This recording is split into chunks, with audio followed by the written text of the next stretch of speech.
আসসালামু আলাইকুম। বর্তমানে গরুর জায়গায় জায়গায় যে দেখুন চামড়া উঠে যাচ্ছে। তো এই গরুটি কাঁপতেছিল। একটা সিনিয়র ডাক্তার দেখেছিল, আরাম হয় নাই।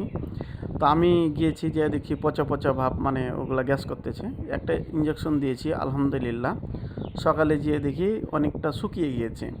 তো এগুলা চিকিৎসা, এগুলা সিম্পল। এই গরুটা যেমন যাই তাই দিলে ভালো হয়ে যাবে। কিন্তু প্রথমে যে গরুটা দেখেছি সেটা কিন্তু অনেক ব্যতিক্রম।